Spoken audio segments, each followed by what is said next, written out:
probabilities together in some way or fashion. Okay.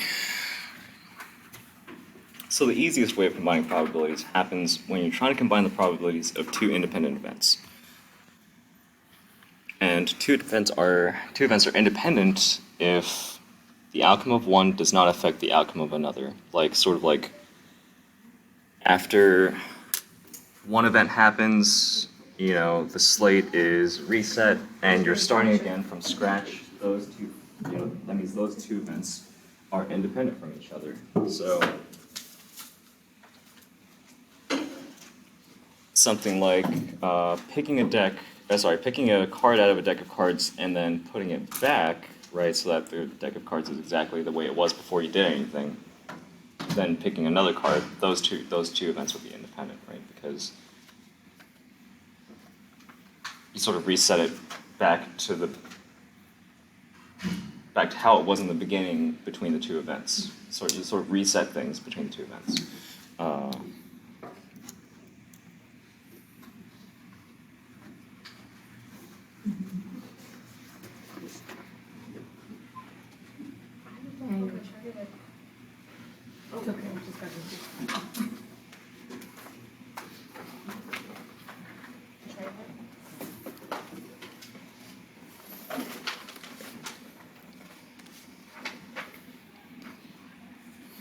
Right, so two events are independent of each other if they don't affect each other's probabilities. Right?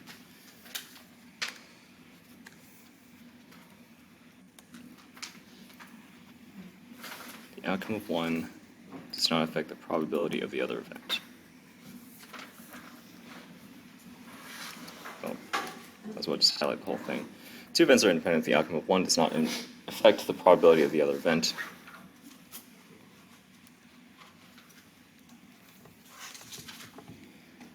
If that's the case, then the probability of A and B occurring together are just the two probabilities multiplied together.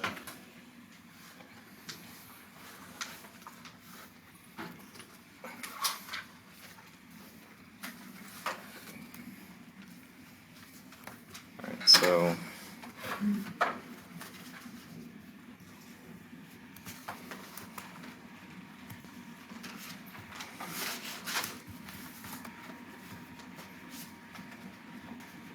in between rolls of a die, just each time you roll a die, you pick it up and throw it again. So in a way, right, the die is reset every time you roll it. Just because it landed, on a 6 or any other number the first time doesn't affect the probability that you'll get a 6 the second time. So each roll of the die is an independent event. Because the way it comes up one time doesn't affect how it's going to come up the next time.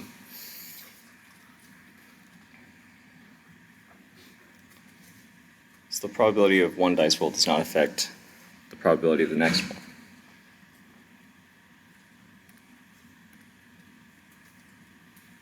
So a way to express this, right, maybe in an overly complicated way or an overly specific way, is the probability of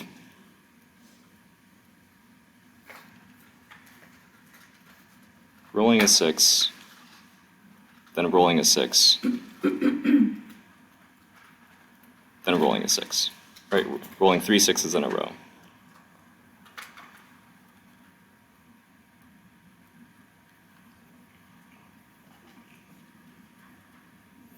Right, so these are three independent events that we want to happen sort of in a row.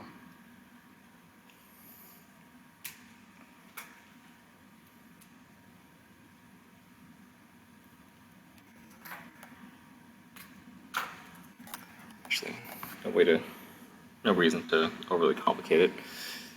This should be the probability of rolling a 6, which, as we know, is 1/6, times the probability of rolling another 6, times the probability of rolling another 6. So multiplying those fractions together, we just multiply across the top, 1 over, and then we multiply across the bottom. 6 times 6 is 36, times 6 is 216. Or you can just,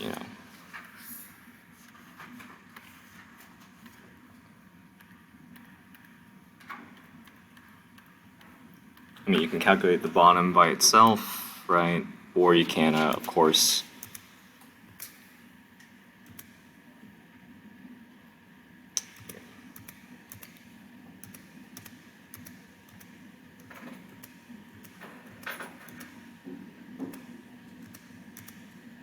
do 1/6 times 1/6 times 1/6, and of course you'll get a decimal, but of course, you can change it to a fraction by going to the math menu and choosing to change it to a fraction.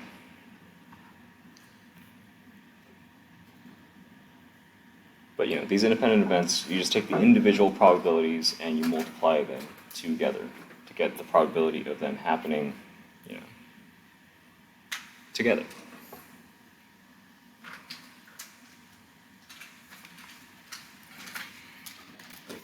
And how would you do the fraction again? Can you show it everything? Oh yeah, sure. So if you're typing in something where you get a fraction, say that, let's say you type in 1/6 times 1/6 times 1/6, which of course is going to result in a fraction, or a number less than 1. You get this decimal representation, but you don't want it to be a decimal. You want it to be a fraction, so you just press math. Yeah, and then once you press math, yeah, immediately, it's on. You don't even have to go up or down or choose a number or anything. You can just press this, enter, enter. Yeah, yeah. It's just under the math menu. There is a there's a function that turns a number into a fraction. Yeah.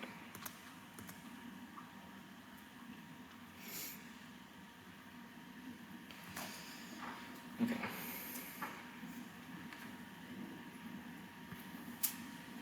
So those are independent events. Dice rolls are independent. You pick it up and you throw it up in the air each time. How it lands once doesn't affect how it lands the next couple of times. One roll doesn't change the next roll.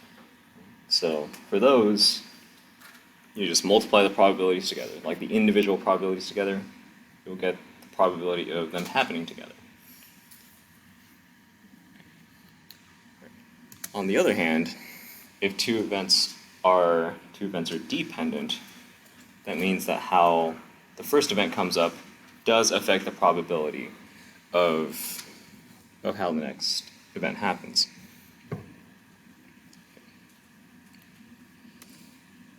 So two events are dependent.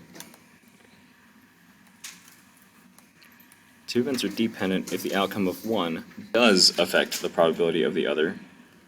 And it's probably best not to think too much about, don't overly concern yourself with this. You'll usually be able to reason it out without, without having to resort to this formula. But if two events are dependent, are dependent,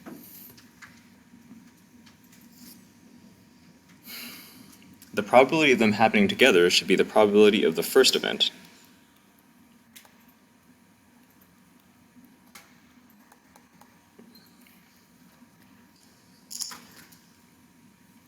This here is the probability of the first event.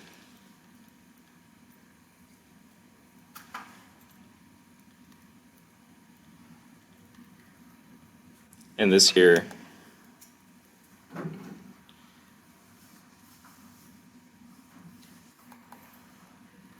is the probability of the second event.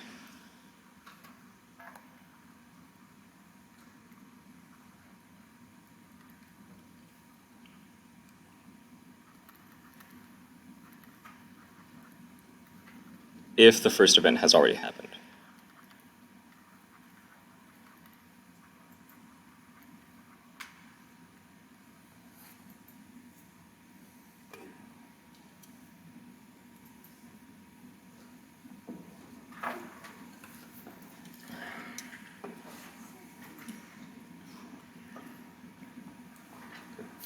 So this is going to change some things.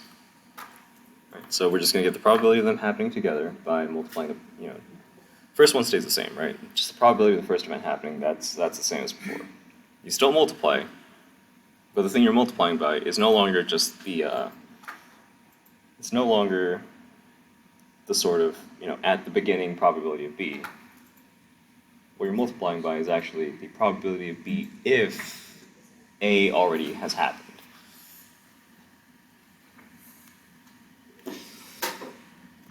All right. So, 11-point things. A 3-person jury must be selected. Right? At random, right? From a pool of people that has 6 men and 6 women in it. What is the probability of selecting an all-male jury? Okay.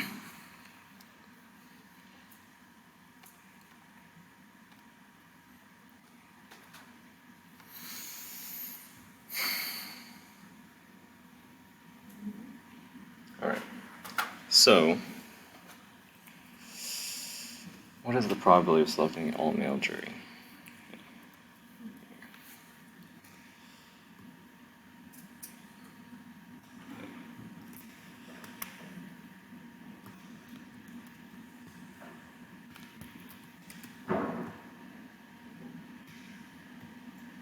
So one thing about selecting a person to be in a jury is that when you select them, you don't put them back and then select them again to be the second person. Like you can't just, it would be impossible to pick the same person all 3 times to be the 3 people in a jury. Like one person can't be all 3 people. That's dumb. So,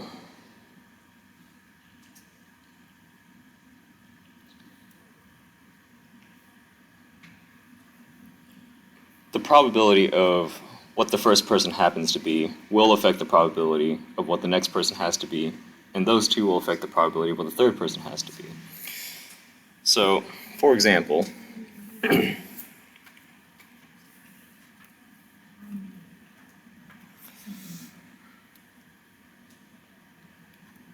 probability of selecting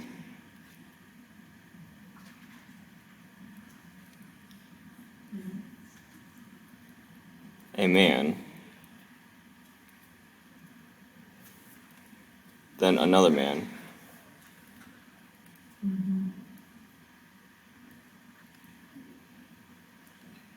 it's the probability of essentially selecting 3 men in a row, right? Now, the probability of selecting a first man, like a man the first time, is probably pretty clear. There are 6 men, there are 12 people, 6 out of 12.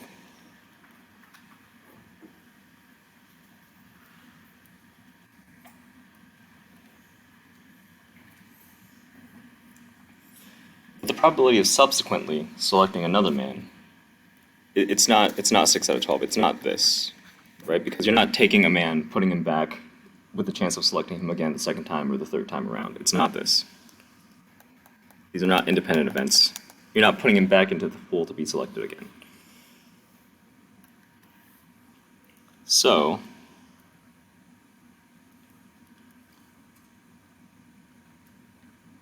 if a man has already been selected for the first, like to be the first guy,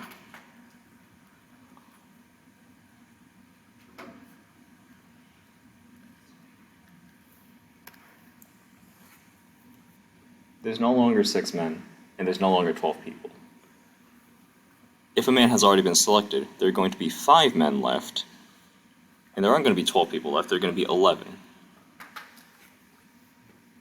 Because one man has already been picked up and removed from the pool, right?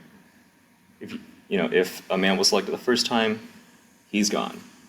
Now there are 5 men and 6 women. So now the proportion of men is 5 men out of 11 people instead. So that's the probability of selecting a second man, 5 over 11. The number of men decreases by 1, the number of people decreases by 1. Now for the third man, you assume that these two have already happened. So,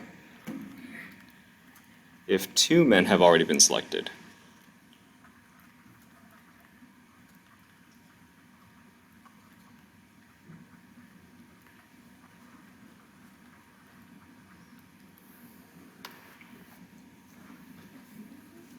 I'm sure you can guess what that probability would be, but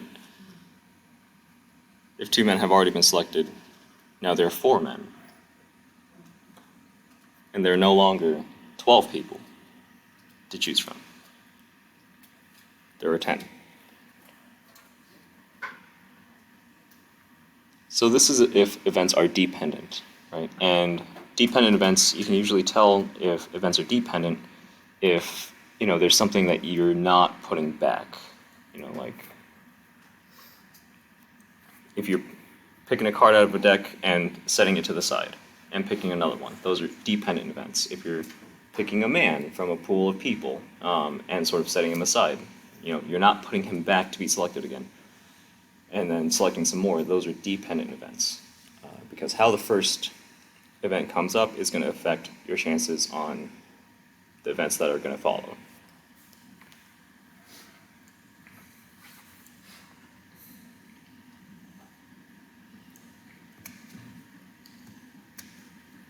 So this probability, right? I suppose you could simplify the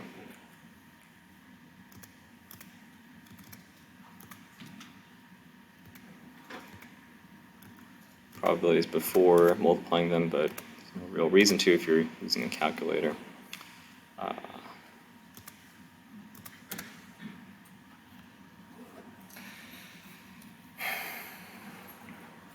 It's 1 out of 11. Is that really true? 120 out of, yeah, okay. So this turns out to be 1 over 11, or 0.0909.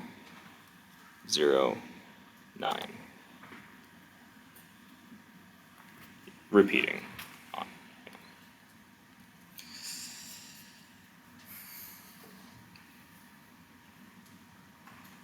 So what this means is that every time you pick 3 people to be in a jury, around 1 in every 11 times, you're going to get an all-male jury.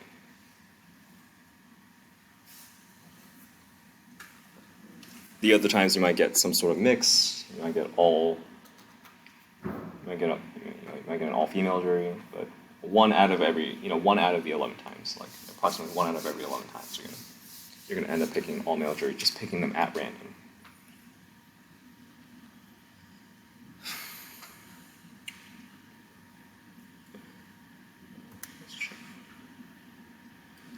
That would really simplify to, 0.991, I guess. I don't know why they wouldn't say 1 over 11. All right. Okay, so those are dependent events. If events are dependent, you must consider what the subsequent probabilities will be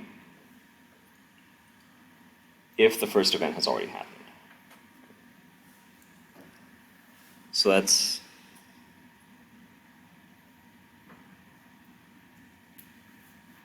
if you're not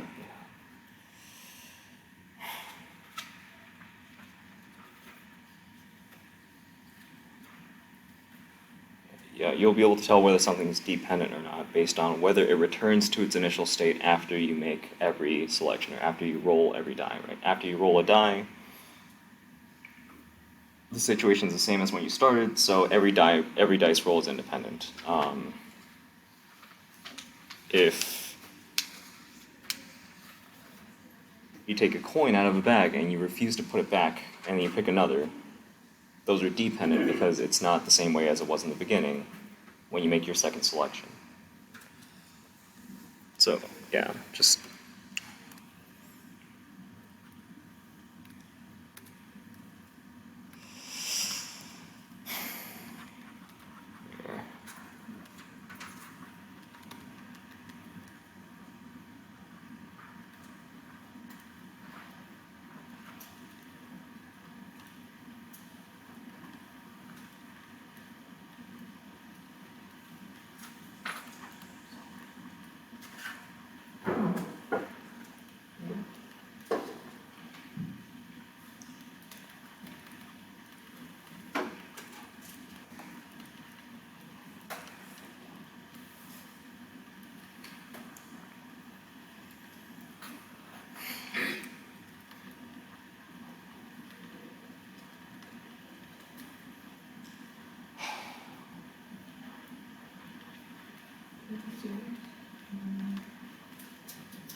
What's that exclamation mark?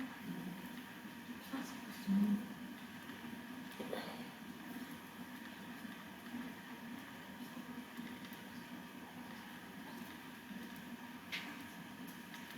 Okay. Probably the best way to say it.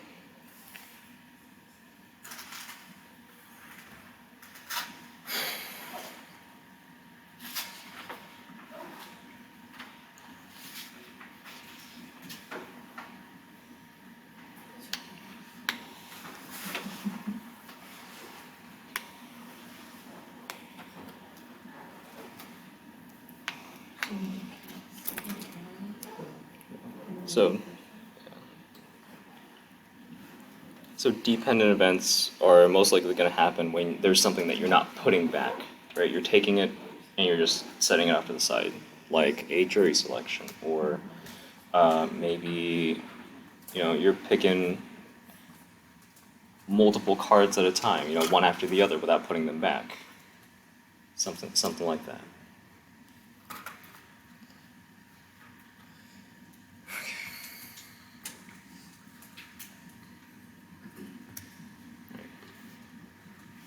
Right, so those are the kinds of probabilities that you can have if you're dealing with the word and, right? Two or more events happening like at the same time or like at once, that you're trying to get to happen, right? So the probability of A and B, things happening together.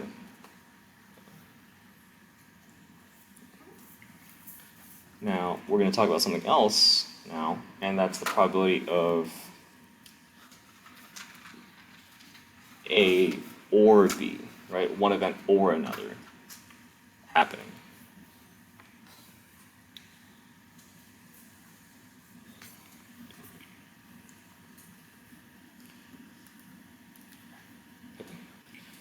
So, in a real quick way to say it,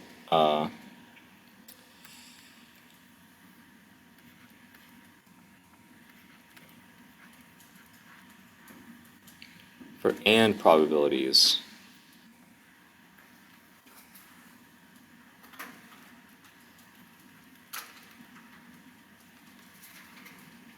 you multiply as we've seen.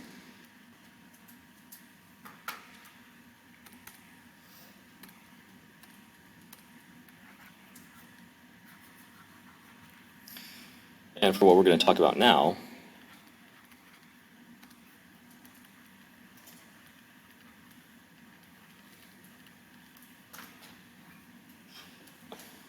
or probabilities, you add instead. And maybe subtract. There might be situations where you have to subtract. But addition and subtraction sort of are the same sort of thing, so it's not. Okay. And so we just got finished talking about and probabilities, right? What's the probability of two things happening together? What's the probability of one thing and another happening? And in all those situations we multiplied. We might have multiplied different things, but we were always multiplying.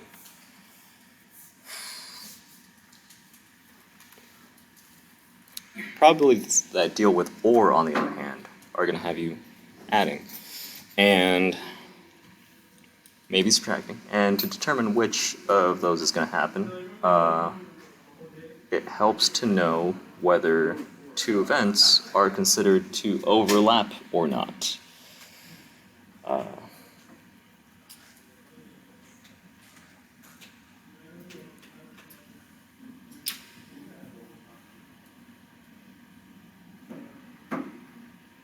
In the typical language of probability, this is known as intersecting rather than overlapping, but overlapping probably paints a better picture of sort of what's happening. Okay, so two events are non-overlapping if it's impossible for them to happen together. So the probability of heads and the probability of tails, right? Those are non-overlapping because it's impossible for you to get a heads and a tails at the same time. So there's no overlap. Like they're just separate. There's no situation where you're going to flip a coin and it's going to simultaneously be a heads and a tails. I guess maybe like if you flipped it, a bird caught it, dropped it on a rock, and the coin split in half exactly down the middle, and both sides came up. But like, you know.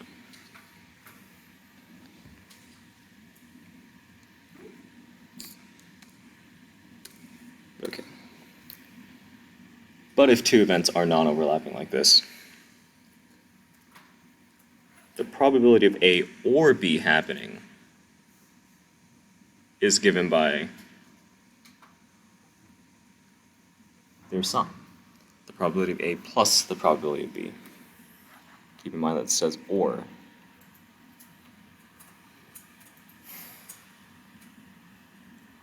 So if you want to find out what's the probability of A or the probability of B happening, just add them together. We take the probability of A and we add the probability of B.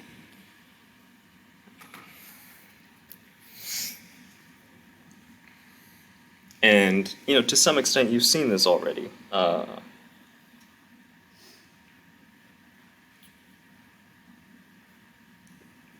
You know that to get the probability of getting an even number on a die, you take the probability of a 4, you take the probability of rolling a 2, you add the probability of rolling a 4, and you add the probability of rolling a 6, because 2, 4, and 6 are the even numbers.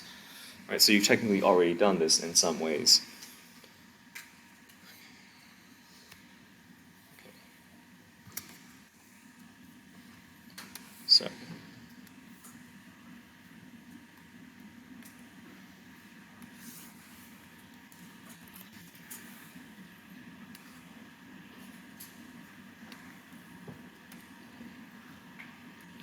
Okay.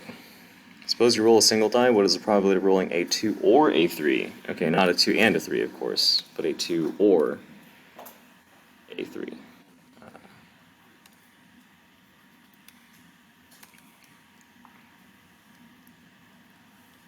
So this is an or probability.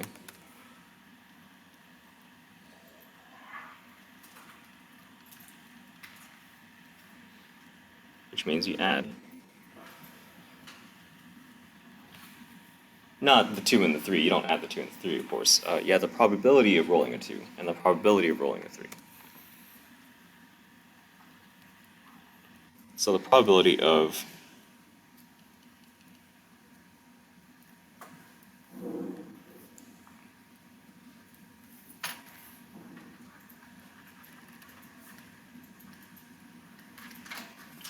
is going to simply be given by the individual probabilities added together. So rolling a 2, of course that probability is 1/6,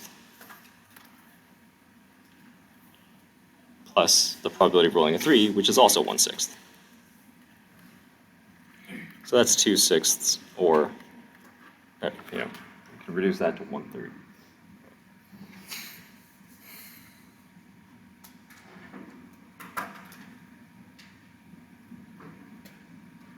Not too bad, relatively intuitive. And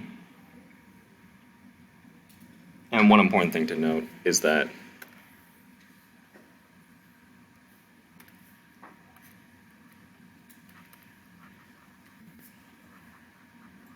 these events are non-overlapping.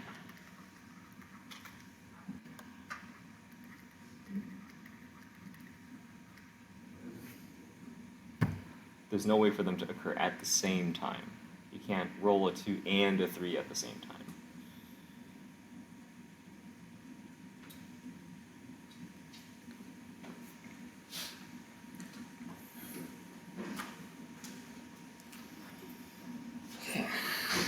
So, if two events are non-overlapping, and you want to find out what's the probability of one or the other happening, just add the individual probabilities together.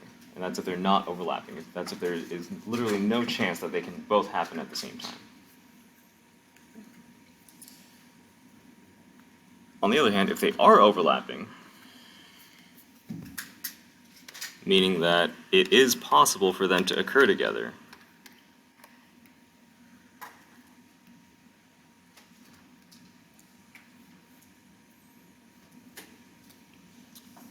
and there's a little bit added on at the end.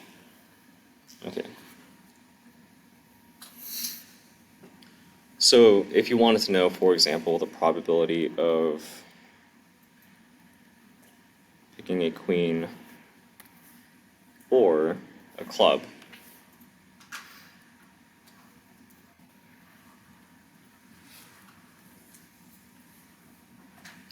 that's going to be a little bit different. You're still going to add, right? You're still going to add, but there's going to be a little extra bit because it is possible to have a queen and a club at the same time, right? Of course, you only need one of them to be true. You know, you can have, you know, if you want the probability of a queen or a club, you can have any queen, you can have any club. But there is, you know, one case in the middle where it is both at the same time, the queen of clubs. So all these situations are okay. There's just one that happens to be both.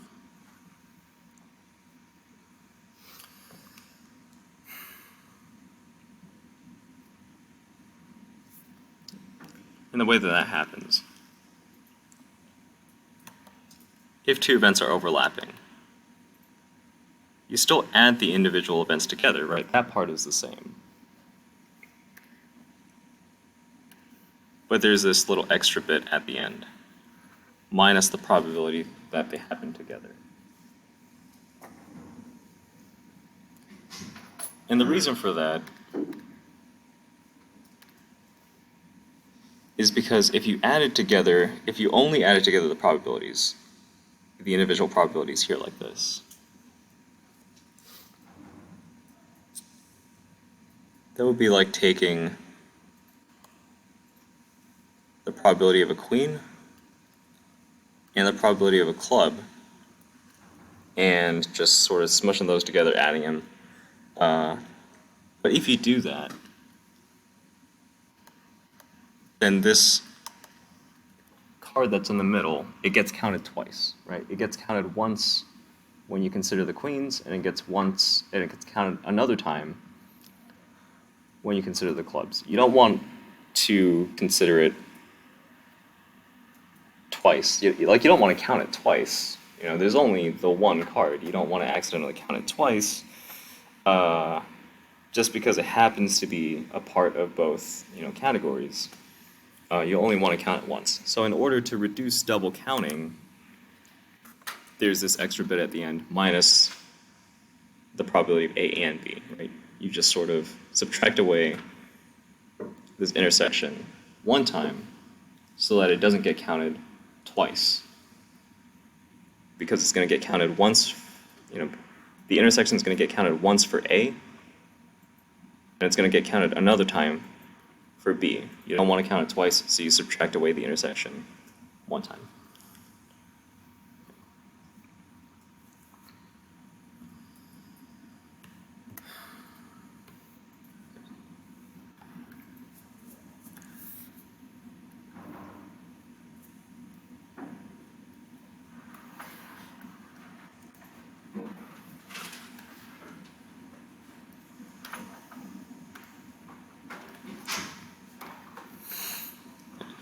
What is the probability that in a standard shuffled deck of cards you will draw A5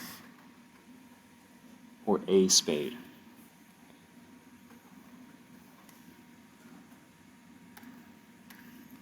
So the first thing to note is that these are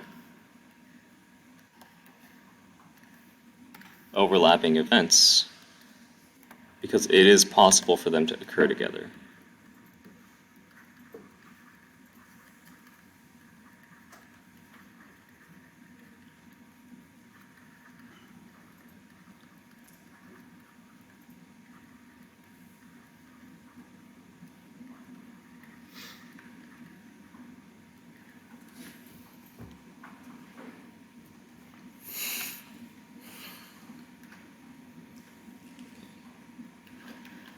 It's the probability of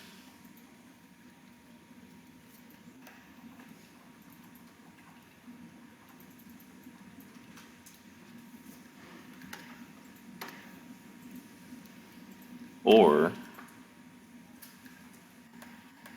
drawing a 5 or drawing a spade.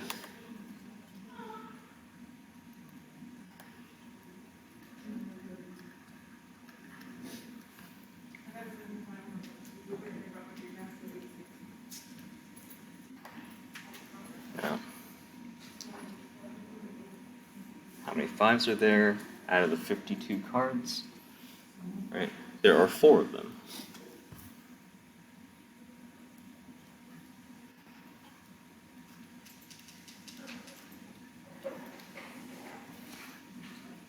Right? There's the 5 of clubs, the 5 of diamonds, the 5 of hearts, and the 5 of spades.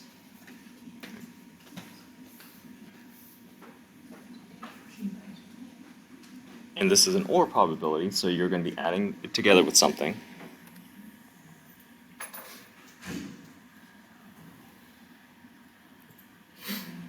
Now the probability of drawing a spade is one of the 4 suits of the 52 cards, right? So there are 15 of each, there are 15 hearts, 15 diamonds, 15 clubs, 15 spades.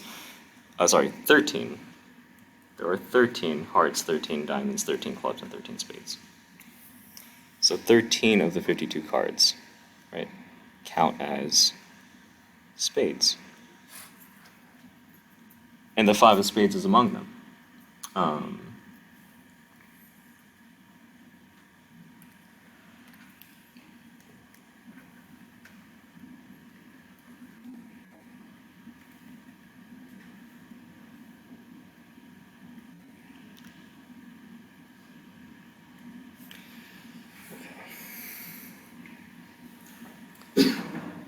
So it is possible for these two events to occur together. You can get the 5 of spades. That would be them happening together.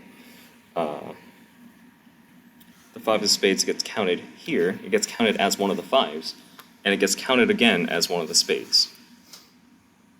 But you don't want to count it twice. So what you have to do is you have to subtract away the probability that they can happen together.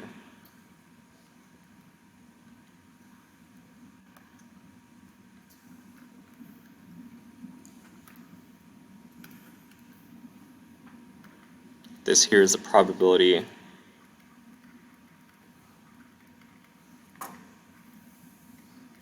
of a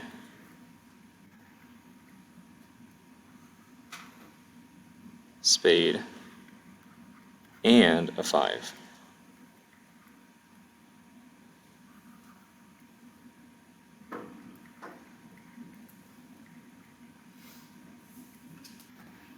Essentially the probability of picking up the 5 of spades.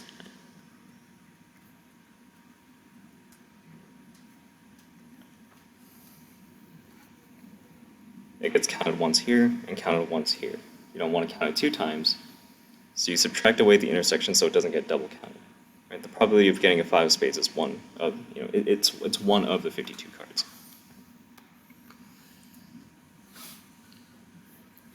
So this is the extra bit that has to be there if 2 events are overlapping, if they can happen together. But anyways, this probability turns out to be 4, 17, 16. 16 over 52, or 4 over 13, or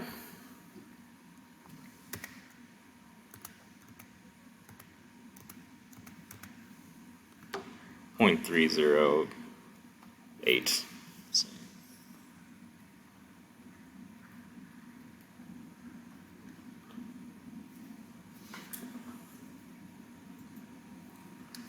It's just, I don't know, it's just an important little detail. If 2 events can happen together, if they are overlapping, you have to subtract away the probability that they can happen together just at the end so that you don't count that situation twice.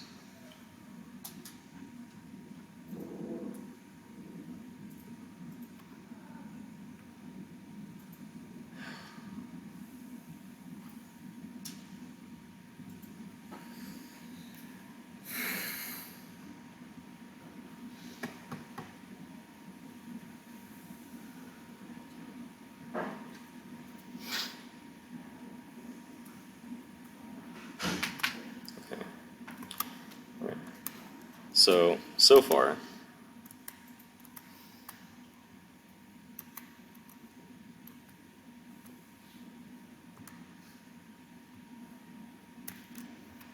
we've covered 2 kinds of probabilities.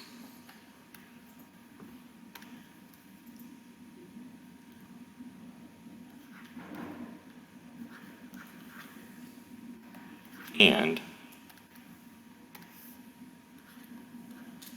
an or.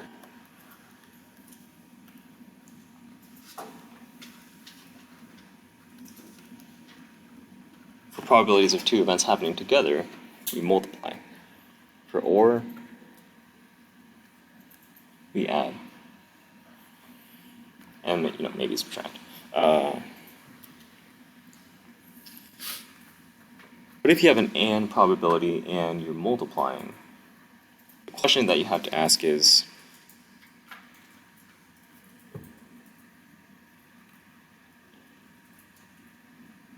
are they independent or dependent?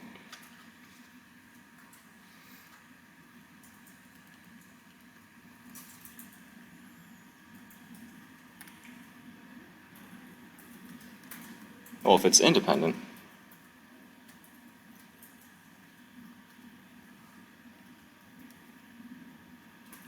then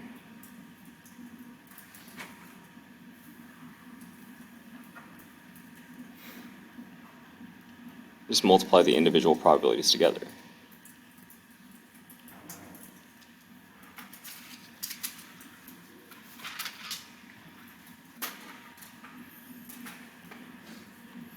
If they're dependent, you have to make a little adjustment.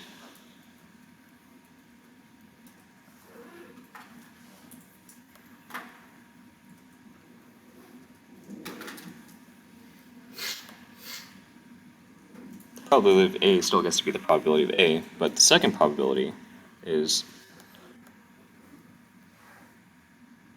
B if A has already happened.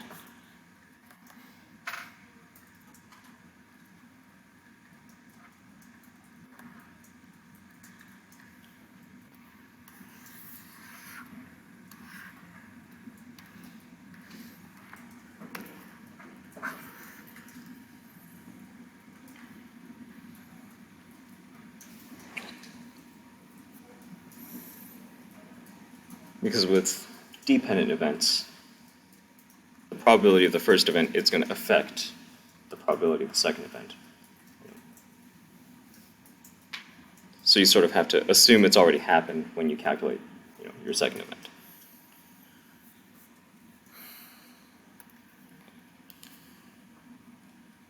With or probabilities, the probability of A or B happening, the question that you have to ask is, are they overlapping or non-overlapping?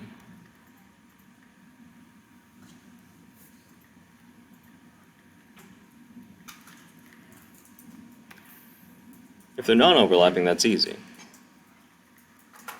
Probability of either A or B happening is simply the two probabilities added together. Right, if there's no chance that they occur together.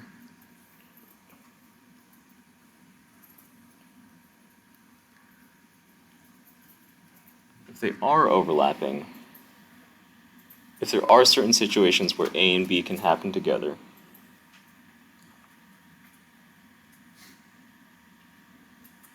like maybe A is the probability of drawing a 5 and B is the probability of drawing a spade, right? It is possible for those two events to happen together. You can get it is possible to get a 5 and a spade at the same time on one draw if you pick up the 5 of spades.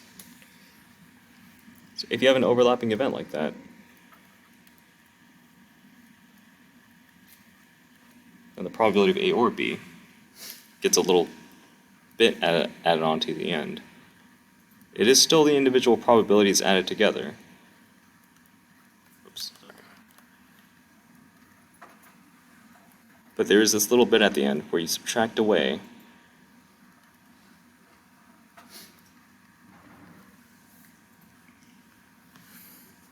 the chance that they happen together. Because this probability here, it gets counted once here, and it gets counted a second time here. You don't want to count it a second time, so you have to subtract it away once.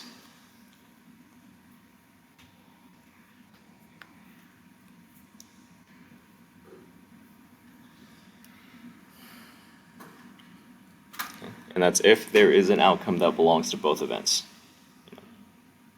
so that they are overlapping, right?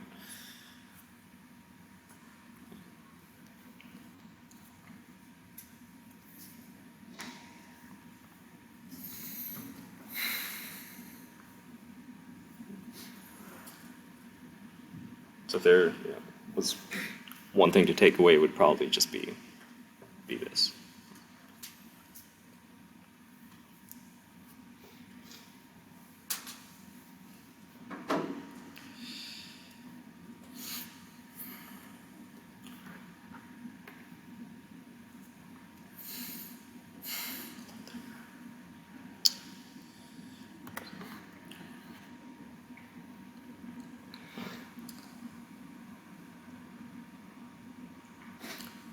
Now, there's a particular curious situation that you might run into where you're asked, what's the probability of at least one of something happening?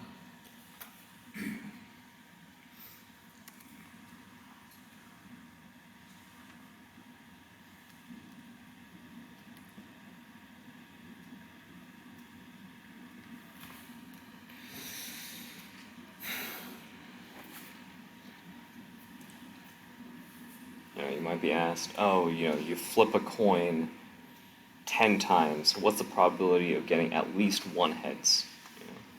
Or, you roll a die 5 times, what's the probability of getting at least one, 3 to come up?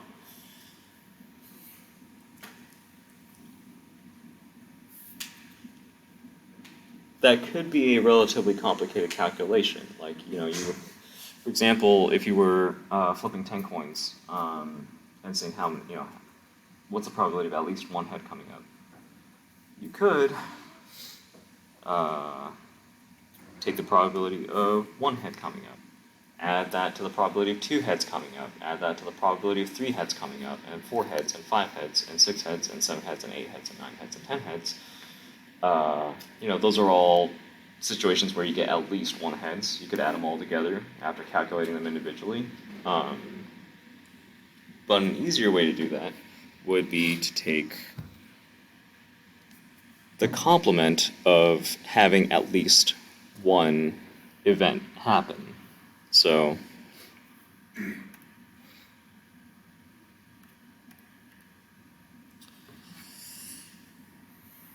the complement of that is having none of them happen. So the opposite, right? So the opposite of at least one is none. Because at least one, that includes 1 and 2 and 3 and 4 and 5 and 6, all the way up to how many ever you're doing, all the way up to all of them.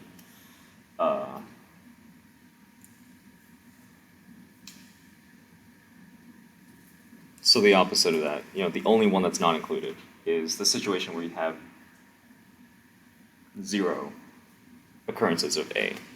And, obviously we'll do one. But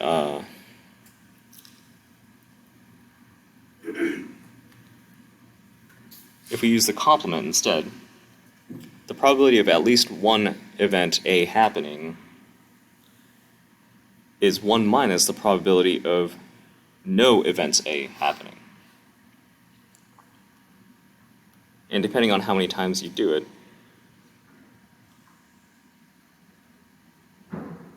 you can simplify the probability of no A's happening just to the probability of A not happening once raised to the power of, how many ever times you're trying an experiment. Okay.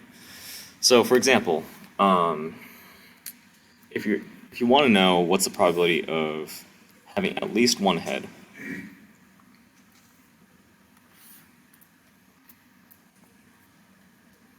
okay. Find the probability of at least one head when you toss 3 coins. Now, the extremely slow way of doing it is to write out all the possibilities for the outcome of 3 coin tosses.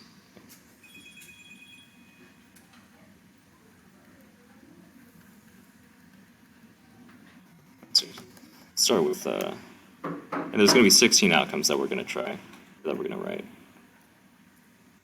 Or, well, I mean, obviously you don't have to write them because this isn't actually the way to do it. I'm going to run out of space if I write them that tall. Okay. So you can have all tails. One head at the end, one head in the middle, one head in the beginning. Okay. Two heads at the end. Oops. Two heads at the end. Two heads at the ends. Two heads at the beginning. Actually, there's going to be 8, not 16. And you can have 3 heads. Okay. So these are all the different ways that 3 coin tosses can come up. It can come up tails, then tails, then tails, tails, tails, then heads, tails, heads, tails, and so on. So you want to find the probability of at least 1 head. So that means 1, maybe 2, maybe 3, right? Those count 2. Those are all at least 1. So this counts. This counts 2 heads here, 2 heads, 1 head, 1 head, 1 head. The only one that doesn't count is this last one that has all tails, right? There are 0 heads here. This doesn't count for at least 1 head. All these other ones have at least 1 head come up in them. So if you wanted to calculate them this way, 7 out of 8, right? There are 8 outcomes here. 7 of them count. Your probability is 7 out of 8.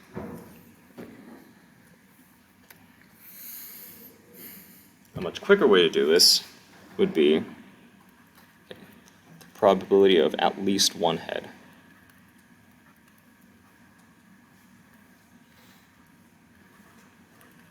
In 3 tosses.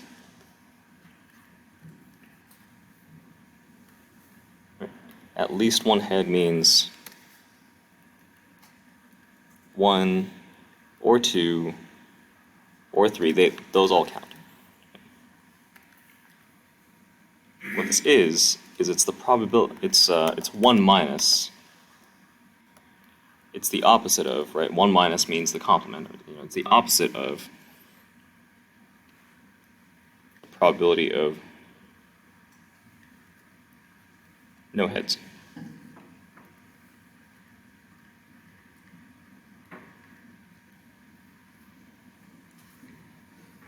Right, instead of calculating what's the probability of 1 head, what's the probability of 2 heads, what's the probability of 3 heads. Instead of calculating all those multiple things, that count and combining them together to try to get a number, you can just do 1 minus the one situation that doesn't count.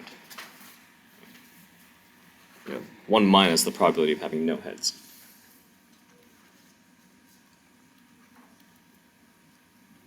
These are thankfully independent, so we can actually just reduce this.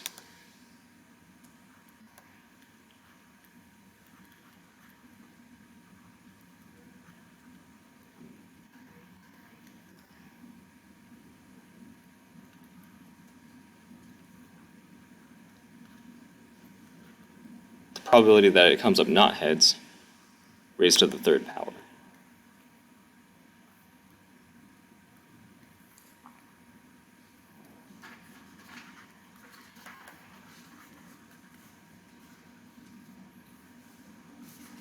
I mean, of course, you can just, you will also be able to look at this and say, okay, well, that's going to be 1 minus 1/8, given what we've already written here, but assume that you didn't already write this. This would be 1 minus 1/2 raised to the power of 3, which would be 1 minus 1/8, which would be 7/8. So the probability of getting at least 1 head is, again, 7/8. Right? Just because you're taking away the one situation that does not count. Much easier way to do that than to add up all the ones that do.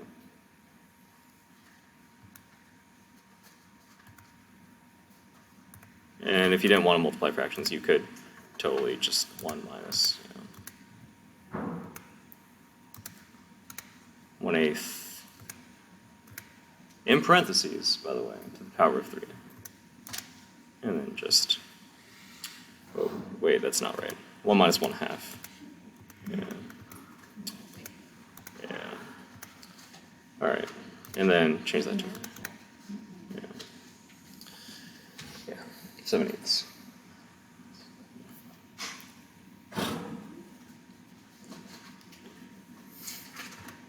Okay, so just whenever you're asked about at least one, change that to 1 minus the probability of none.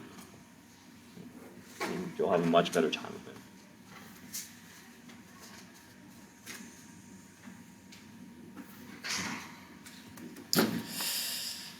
Yeah.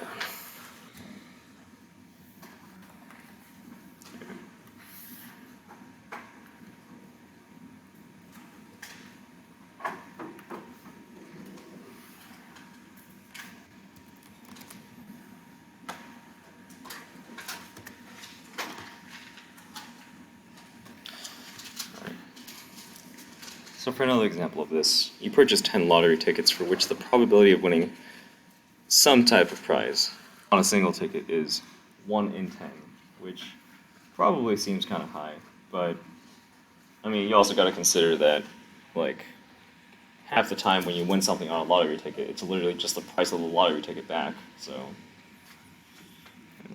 that's how they go.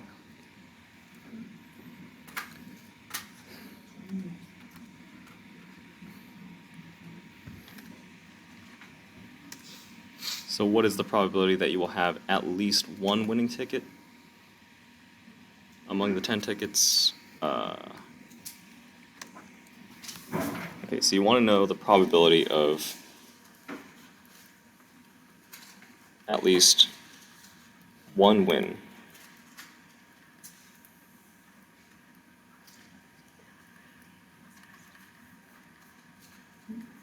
in 10 tickets. Right?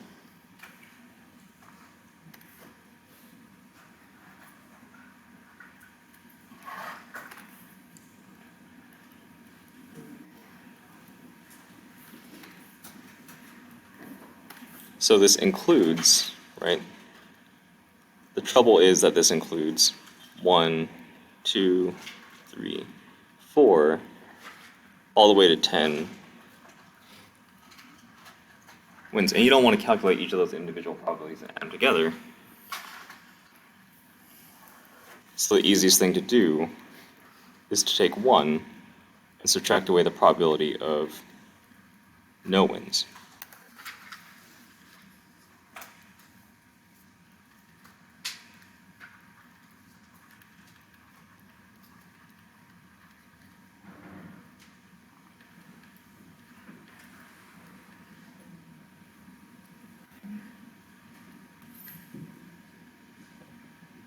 That way there's only one probability to calculate, the probability of having no wins at all, right, among these 10 tickets.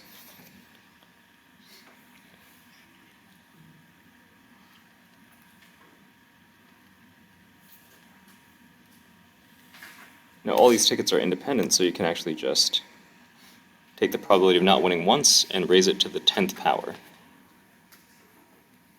Because that's what it would take to have no wins in 10 tickets. You would have to not win 10 times in a row.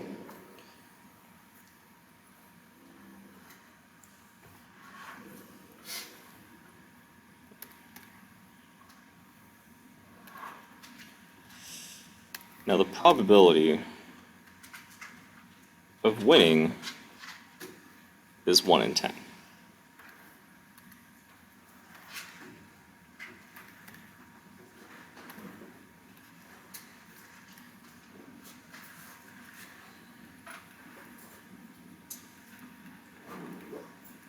Probability of winning on a single ticket is 1 in 10, which means that the probability of not winning on a single ticket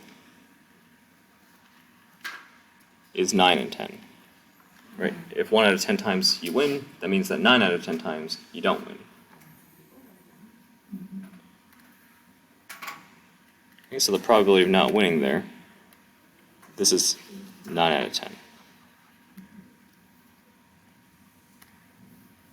So you take 1 minus that probability of not winning once, 9/10, and you're going to raise it to the 10th power. just that part.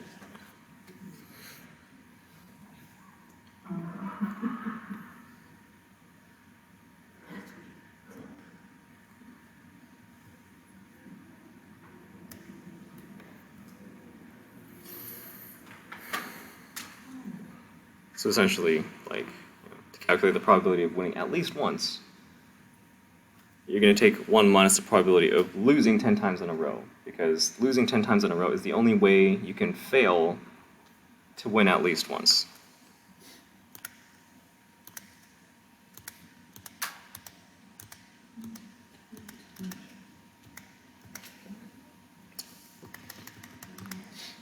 Nine out of 10, yeah. And that 9 out of 10, just that 9 out of 10, is raised to the 10th power.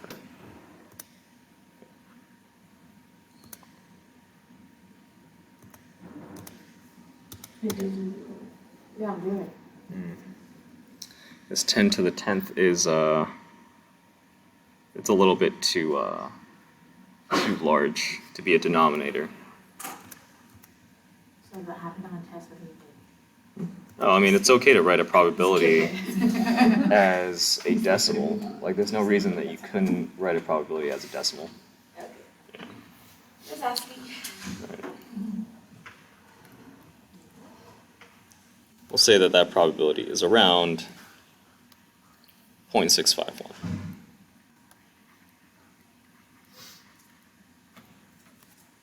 So in other words, there's around a 65% chance of winning at least once, right? Of course, that means there's around a 35% chance of just losing all 10 times, but yeah.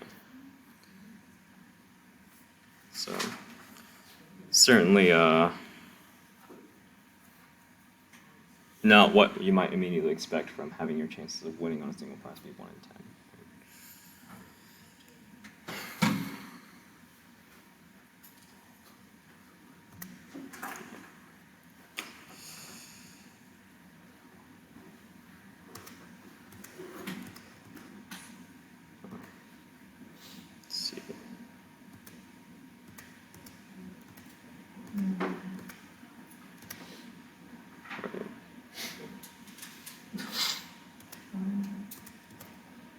Yeah, I just won't do it.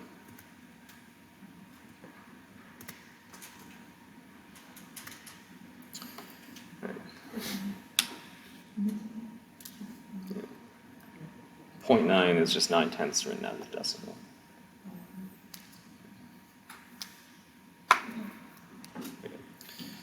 Yeah, that's probably the last rule that you'll come across in calculating these these probabilities. In fact, it's possible that anyways, that's what you do when you want to calculate the probability of something happening at least once. Is you find the probability of it happening 0 times and take that away from 1.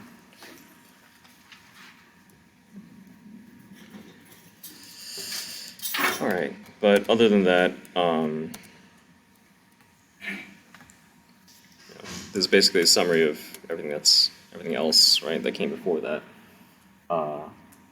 which is,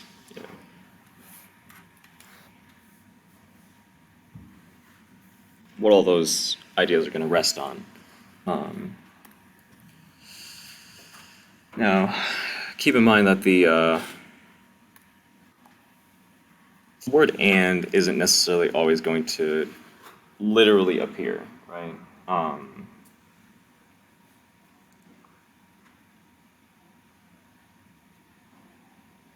It might be phrased like, oh, what's the probability of rolling a die 3 times and coming up with 3 sixes? It doesn't explicitly say, oh, what's the probability of coming up with a 6 on the first, roll, and a 6 on the second roll, and a 6 on the third roll. It doesn't explicitly say that, but it is sort of implied when it's saying that these things are happening together. So you won't always explicitly see the word "and." However, you generally will explicitly see the word "or." you will often explicitly see the word or. Just because there's no way to imply that without actually saying, the word or, but the word and is likely to be implied, right? And that's when you multiply, some two probabilities together based on whether they're independent or dependent. And when you're given probably one event or another, maybe both happening, that's when you add instead, right? And how exactly you add is going to depend on if they can happen at the same time, if they're overlapping, or if it's impossible for them to happen at the same time, which means they're non-overlapping, right? Sort of non-overlapping is the situation you would prefer, right? It makes things a lot simpler, but, some things are just that way. You might have,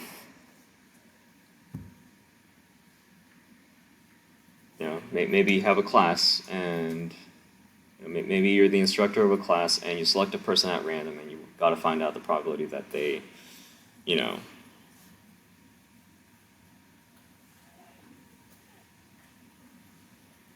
either have black hair or blue eyes, right? Those can happen at the same time. Or that they have a cat and they are, I don't know, a doctor. Although I don't think I've had any students that are doctors. But a person could conceivably have both of those situations, both of those qualities at the same time, and you'd have to subtract away the intersection just so that you don't double count it.